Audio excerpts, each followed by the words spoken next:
জোর করে সেই শান্তি সমাবেশে কেউ কেউ হয়তো আগ্রহ সহকারে গেছেন, কিন্তু অধিকাংশ শিক্ষককে জোর করে এখান থেকে নেওয়া হয়েছে, যেটা আমাদের জন্য খুবই একটি লজ্জাজনক। ইতিহাসে এটি লেখা থাকবে যে ঢাকা মেডিকেল কলেজের শিক্ষকদের আয়োজনে শহীদ মিনারে আন্দোলনের একদম শেষ পর্যায়ে এসে একটি শান্তি সমাবেশ হয়েছিল, যেটা আমাদের ইতিহাসে এই অংশটি লেখা থাকবে। আমরা এই কাজের তীব্র নিন্দা জ্ঞাপন করছি।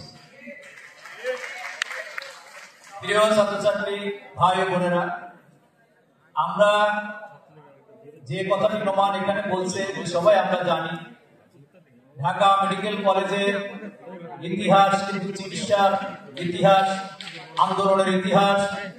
ঢাকা মেডিকেল কলেজ থেকে কাউকে কখনো ফিরিয়ে দেওয়া হয় না। যে কোনো ঝড় ঝঞ্ঝা বিপদ আপদ, যে কোনো অগ্নির কারণে বড় ধরনের দুর্ঘটনা, বাসে আগুন, আজকে পুরান ঢাকার সে অগ্নিকাণ্ড এবং করোনা সহ বিগত দিনের সকল ধরনের ক্রাইসিসে ঢাকা মেডিকেল কলেজ অগ্রগতি ভূমিকা পালন করেছে। এবং 24-এও ঢাকা মেডিকেল কলেজের অধিকাংশ শিক্ষক, mid level doctors, resident, intern, student, বিভিন্ন ব্লাড ব্যাংক সন্ধানী এবং যারা আসুন্নাহ ফাউন্ডেশনের পক্ষ থেকে এখানে কাজ করেছে, হৃদয় ব্লাড ব্যাংক, অনেক জানা অজানা অনেকেই কিন্তু ঢাকা মেডিকেল কলেজে সেই আন্দোলনের দিকটাতে কাজ করেছেন, যে কারণে আমরা মনে করি যে অনেক রোগীদের জীবন হয়তো সেদিন সেভ করা গেছে। ঢাকা মেডিকেল কলেজের সেই সময়টাতে পা রাখার মতো একটি জায়গা ছিল না। একজনকে ডিঙ্গিয়ে ডিঙ্গিয়ে আরেকজনে যেতে হয়েছে রোগীর কাছে, এবং সেখানে এটিএলএস প্রোটোকল অনুযায়ী দেখা গেছে যে কেউ ডেড, কেউ ডেডলি, এবং যাদেরকে জীবন রক্ষা করা যায়। দুইটা ইনসিডেন্ট এখানে ছিল, আমরা সবাই জানি যে একটা 18, 19 এবং 20 জুলাই, আর একটা 3, 4 এবং 5 আগস্ট। 18 এবং 19 জুলাই বৃহস্পতি এবং শুক্রবারে হিউজ ক্যাজুয়ালিটির কারণে সকল বিভাগের পক্ষ থেকে সকল সার্জনরা এখানে ক্যাজুয়ালিটি, নিউরোসার্জারি, চক্ষু, general surgery, orthopaedics, chest surgery সহ আমি যাদের নাম বলিনি তাদেরকেও আপনারা ধরে নেবেন। সবাইকে আমি বলবো যে সবাই সহযোগিতায় সেদিন কিন্তু জীবন রক্ষা পেয়েছিল। সকল রুটিন অপারেশন বন্ধ করে দিয়ে এই ঢাকা মেডিকেল কলেজের শিক্ষকরা এবং মিড লেভেল, বিশেষ করে রেসিডেন্ট এবং মিড লেভেলের সহযোগিতায় অধিকাংশ অপারেশন এখানে সম্পন্ন হয়েছে, শয়ে অপারেশন সম্পন্ন হয়েছে। আমরা শনিবারে আসলাম, সিনিয়ররা এসে দেখলাম যে অনেক রোগীর এখনো অপারেশন বাকি আছে। সবাইকে আমরা সর্ট আউট করলাম এবং আমরা একটু ভূমিকা রাখার চেষ্টা করলাম। পার্সোনালি আমি একটু হয়তো জোরে হাঁটি বা আমাকে দেখলে একটু মনে হয় যে আমি একটু বিভিন্ন অর্গানাইজ করতেছি, এটা আমার হাঁটার বা কাজের কারণে মনে হয় হয়তো বা। আমি একটু তৎপর হলাম, কিছু কাজে অংশগ্রহণ করলাম, এবং আমরা যারা এই 2 দিন এমনও আমরা দেখেছি যে 48 ঘন্টা ডিউটি করার পরেও তারা হয়তো ওই রকম খাওয়া দাওয়া করেনি। আমরা তাদের জন্য কিছু মিলের আয়োজন করলাম, খাওয়ার আয়োজন করলাম। আমি ভাবলাম যে এই জিনিসটা হয়তো প্রশংসিত হবে এবং এটার কারণে কর্তৃপক্ষ হয়তো খুশি হবে, কিন্তু আমরা তার 2-3 দিন পরে দেখলাম যে কর্তৃপক্ষ আসলেন, কিছু কাজের প্রশংসা করলেন, কিন্তু এটা একটা প্রেসক্রাইব বইতে যারা ভর্তি ছিলেন তাদেরকে দেখা গেল যে অনেককে ন্যাশনাল আইডি কার্ড কালেকশন করা হচ্ছে, তার ফ্যামিলি পেডিগ্রি খোঁজা হচ্ছে, তার ফিঙ্গারপ্রিন্ট নেওয়া হচ্ছে, এবং তৎক্ষণিক কিন্তু যে রোগীরা চলাফেরা করতে পারতেন তারা কিন্তু অনেকে এখান থেকে চলে গেলেন, যে এখানে আমাদের জন্য থাকা ঝুঁকি। আমি মনে করি যে গভর্নমেন্টের এই যে কাজটি, যে ইনডাইরেক্টলি রোগীদেরকে ভয় ভীতি প্রদর্শন করা এবং তাদেরকে মনে করা যে তারা আমাদের জন্য শত্রু সুলভ, এই কাজটি ভালো হয়নি। কিন্তু চিকিৎসকদের পক্ষ থেকে কখনো চিকিৎসার ক্ষেত্রে কোনো অবহেলা করা হয়েছে বলে আমি মনে করি না। আর একটা জিনিস দেখলাম, যেদিন এখানে মিনিস্ট্রির বিভিন্ন কর্মকর্তারা আসলেন, ডিজি স্যার আসলেন, সকল পর্যায়ের শিক্ষকরা আসলেন, ভাবলাম যে আমাদেরকে হয়তো এটা দিয়ে প্রশংসা করা হবে, কারণ সকল বিভাগে কাজ করছেন। প্রশংসা করা হয়েছে ঠিকই, কিন্তু পাশাপাশি কিন্তু আবার কিছুটা একটু তিরস্কার, একটু ভয় ভীতি প্রদর্শন করা হয়েছে।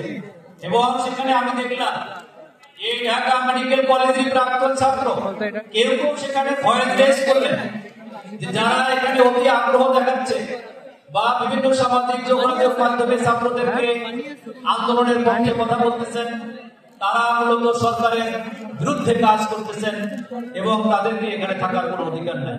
তার কিছুদিন পরে 25 জুলাই আমি সহ চিকিৎসককে এখানে ভর্তি করা হয়েছে। এখানে ভর্তি করা হয়েছে খুবই কম সংখ্যক চিকিৎসককে, কিন্তু অধিকাংশ চিকিৎসককে কিন্তু এটার মাধ্যমে একটা ভয় ভীতি প্রদর্শন করা হলো যে যারা অতি আগ্রহ দেখাবে বা যারা গভর্নমেন্টের এই যে আন্দোলনের পক্ষে আছে এবং গভর্নমেন্টের বিপক্ষে তাদেরকে মনে হয় তাদের ঢাকা মেডিকেল কলেজে থাকার অধিকার নাই। কিন্তু আমি ছাত্রদেরকে এই কারণে আবারও স্যালুট জানাই, যে সময় ফেসবুক ছিল না, আমি কখনো ডিএমসিআর গ্রুপও ছিলাম না বা প্ল্যাটফর্মে, আমি জানি না, আমি কাউকে বলিও না যে আমার এখান থেকে ভর্তি হয়েছে, কিন্তু আমি দেখলাম যে ছাত্রছাত্রীরা এবং অনেক চিকিৎসক সমাজ তারা আস্তে আস্তে এই জিনিসটা জানতে পেরেছে যে স্যারদেরকে এখান থেকে কাদেরকে ভর্তি করা হয়েছে। আমি তাদের এই ভয়েস যে রেইজ করা হয়েছে শিক্ষকদের জন্য, এই ভয়েস রেইজের কারণে গভর্নমেন্ট কিন্তু যাদের এখানে লিস্ট করা হয়েছিল যে আরো অনেক চিকিৎসক এখান থেকে ভর্তি হবে এবং অন্যান্য মেডিকেল কলেজ থেকে প্রতিষ্ঠান থেকেও হবে, কিন্তু এই ছাত্রদের এই ভয়েস রেইজের কারণে কিন্তু সেই ভর্তি তারা করতে পারেননি এবং এটা তারা এখানে স্টপ করে দিয়েছিলেন। আমি এই কারণেও ছাত্রদেরকে আমার পক্ষ থেকে তাদেরকে লাল সালাম জানাই।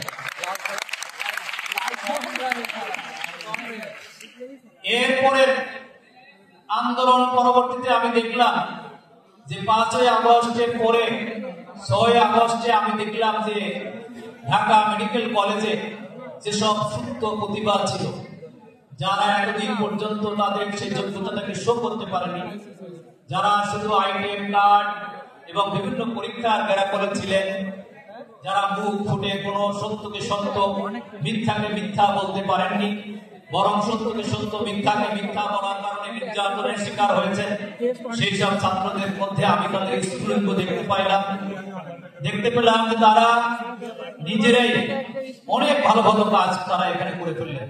প্রথমেই দেখলাম যে ইন্টারনেটে তারা একটা কমিটি করলেন নির্বাচনের মাধ্যমে, যখন এখানে অনেক কিছুই তখন কিন্তু ফর্ম হয়নি, অনেক যারা এই আন্দোলনের পক্ষের শিক্ষক যারা অনেকে বাইরের থেকে আসছেন তারাও অনেকে আসেননি, কিন্তু ছাত্ররা কিন্তু কোনো কিছু তোয়াক্কা না করে তারা অনেক ভালো ভালো কাজ করলেন। এরপরে আমরা দেখলাম যে তাদের ছাত্রদের হল ফিস্ট, মেয়েদের হল ফিস্ট, তারপরে বিভিন্ন ধরনের ঢাকা মেডিকেল কলেজের সব যে অর্গানাইজেশন আছে সেসব অর্গানাইজেশন যদিও শুরুতে কারো মধ্যে কিছুটা ভুল বোঝাবুঝি ছিল, আমি দেখলাম যে না, ছাত্রছাত্রীরা পরবর্তীতে সেই জিনিসগুলোকে স্বাভাবিক করে নিয়েছে এবং তারা যে সুন্দর সুন্দর কাজগুলো করে। আমি অনেকের সাথে এটা গর্ব করে বলি যে আজকে ঢাকা মেডিকেল কলেজের স্টুডেন্টরা তাদেরকে তারা যে ইনিশিয়েটিভ নেয়, হয়তো শুরুতে মনে হয় যে অল্প বাজেটই হয়ে যাবে, কিন্তু কিছু সময় পড়া দেখা যায় যে না, এই বাজেট কয়েক গুণ বেড়ে যায়, কিন্তু কোনো কাজ এ পর্যন্ত বাজেটের অভাবে থেমে থাকেনি ইনশাআল্লাহ।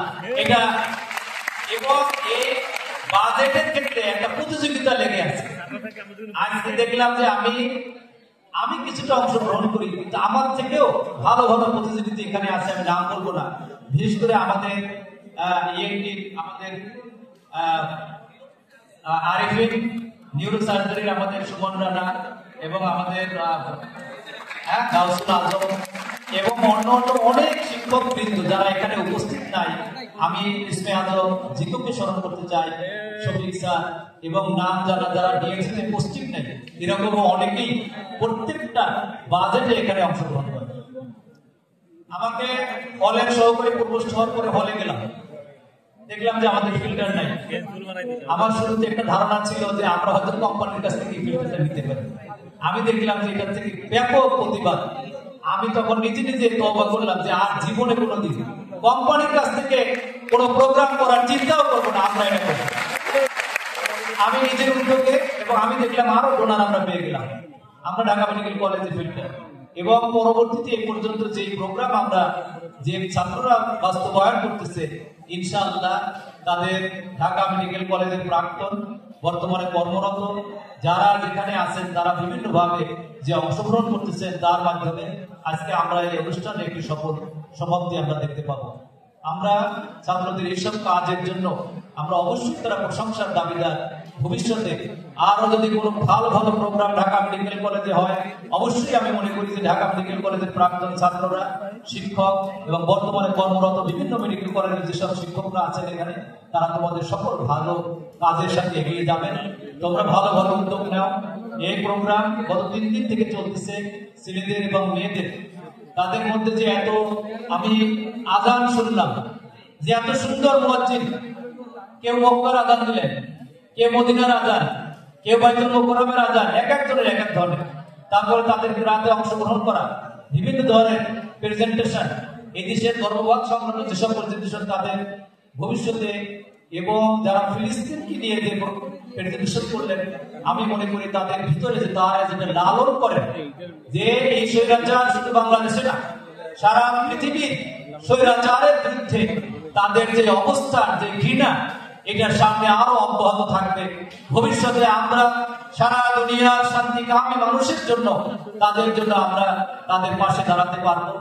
এই যে লেসন, আমরা শুধু যে লেখাপড়ায় আমরা সবকিছু না, লেখাপড়ার বাইরে আমাদের যেসব আরো এক্সট্রা কারিকুলার অ্যাক্টিভিটিস আছে, আমরা সেখানেও যে তোমরা সমানভাবে পারদর্শী, সেই সব কাজগুলোকে আমি তোমাদেরকে অবশ্যই অ্যাপ্রিসিয়েট করি এবং ভবিষ্যতে থাকবে। তবে একটি অনুরোধ আজকে আমি রাখতে চাই। আগে একটা গ্রুপ অফ স্টুডেন্ট যারা অন্যদেরকে চাপিয়ে রাখতেন, কিছু সংখ্যক ছাত্র দেখা যায় তো অধিকাংশ ছাত্রকে চাপিয়ে রাখে। আমি আজকে এইখানে যারা তোমরা শুনছো এবং যারা শুনছো না, সবার কাছে এই মেসেজ, নিজেদের মধ্যে কোনো ধরনের ভুল বোঝাবুঝি, একজন আরেকজনকে যদি স্যাক্রিফাইস করতে পারো, নিজে না খেয়ে যদি অন্যজনকে দিতে পারো, নিজে একটি দুর্বল রুম নিয়ে যদি অন্যকে একটি ভালো রুম দাও, তোমার খাবারের থেকে যদি তুমি আরেকজনকে একটু, আজকে তাহলে আমাদের এই সিরাতের অনুষ্ঠান এবং বাকি অনুষ্ঠানগুলো আমাদের সফল হবে। আমাদের এই কার্যক্রম তোমাদের জীবনের জন্য বাধক হয়ে থাকে। আমি যদি আমার আর এক বন্ধুর জন্য, আর এক ছোট ভাইয়ের জন্য, বড় ভাইয়ের জন্য যদি স্যাক্রিফাইস করতে পারি, তাহলে আমি সেটা একটা উদাহরণ হয়ে থাকবে। এবং এটাই হবে আল্লাহ রাসূলের সুন্নাত, যে আমি আমার থেকে আর এক ভাইকে অগ্রাধিকার দেব। আমাদের মধ্যে হানাহানির প্রশ্ন আসে তখনই যখন আমি নিজে পেতে চাই কিন্তু আর একজনকে দিতে চাই না। আর যদি ঘটনাটা এমন হয় যে আমি কম পাবো, আর একজনকে বেশি দেওয়ার চিন্তা করব, তাহলে অবশ্যই আমি মনে করি যে আমাদের মধ্যে হানাহানি এবং মারামারি কমে যাবে। অতএব ভবিষ্যতের দিনগুলোতে যদি নিজেদের মধ্যে ভুল বোঝাবুঝি হয়, নিজেরাই এটা সমাধান করার চেষ্টা করবে। দেন তোমাদের যারা শিক্ষক মন্ডলী আছেন, তাদের তোমরা সহযোগিতা দিবে।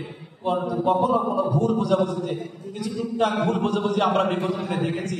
আমরা আশা করি যে সামনের দিনগুলোতে এই ধরনের ভুল বোঝাবুঝি না হয়। এবং বিশেষ করে একটি অনেক যারা আছে, আমি তাদেরকে বলবো, আমাদের কিন্তু দুয়ারে নতুন 82 আসার জন্য তারা কিন্তু তৎপর। আমি মনে করি যে 82 আসার পরে যেগুলো একটা বিগত দিনে কালচার ছিল, যে নতুনরা আসলে তাদেরকে কিছুটা সাপ্রেস করার জন্য তাদেরকে বিভিন্ন অনুষ্ঠানের মাধ্যমে যদি আগে এই কাজ করা হয়েও থাকে, আমি মনে করি যে সামনের দিনগুলোতে আমরা ভুল বুঝতে পেরেছি, আমরা এরকম কোনো কাজ করবো না। যারা নতুন আসবে তাদের সামনে আমরা আজকে অনুষ্ঠান যেহেতু তোমরা করতেছো, সামনে এরকম সুন্দর সুন্দর অনুষ্ঠানের মাধ্যমে তাদেরকে বরণ করে নেবে। তাহলে আমাদের এই মেডিকেল ক্যাম্পাস, আমাদের এই দেশ, আমাদের এই জাতি এবং এই দুনিয়া সুন্দর একটি সমাজে পরিণত হবে। আমরা একটি সুন্দর সমাজ পাবো, আমাদের পরবর্তী প্রজন্ম একটি সুন্দর রাষ্ট্র কাঠামো পাবে, সারা দুনিয়া সুখে এবং শান্তিতে ভরে যাবে। প্রিয় ভাইয়েরা, আমি একটু লম্বা কথা বলছি, কারণ আমাকে এখানে একটু লম্বা কথা বলার সুযোগ দেওয়া হয়েছে। তো তোমাদের যদি আরো কোনো প্রশ্ন থাকে বা কিছু বলার থাকে, এবং আমি মনে করি যদি কেউ যদি আগ্রহী হয়ে কিছু বলতে চায়, কারো কোনো ওপেন প্লেস, কেউ কোনো কথা এখানে বলতে পারে। আর যদি কারো কোনো কথা না থাকে, আগামী দিনগুলোতে আরো অনুষ্ঠানগুলো সুন্দর হোক, সার্থক হোক, তোমাদের সবার অংশগ্রহণ হোক, যেখানে বাজেটের কোনো সমস্যা এই ঢাকা মেডিকেল কলেজের অনুষ্ঠানে হবে না ইনশাআল্লাহ। আমাদের অনেকেই এখানে, আমি বাজেটের কোনো সমস্যা হবে না। কোম্পানি থেকে বিশেষ করে এই ধরনের অনুষ্ঠানে আমরা কোনো ডোনেশন দিব না ইনশাআল্লাহ। ভবিষ্যতে সকল ভালো কাজে, তোমাদের ভালো কাজের জন্য লিস্ট করো, এই ভালো কাজের জন্য যা যা দরকার আমরা এবং শিক্ষকরা, তোমাদের বড় ভাইয়েরা এই সকল কাজে তোমাদের পাশে থাকবে। তোমরা সুন্দর সুন্দর অনুষ্ঠান নিয়ে আসো।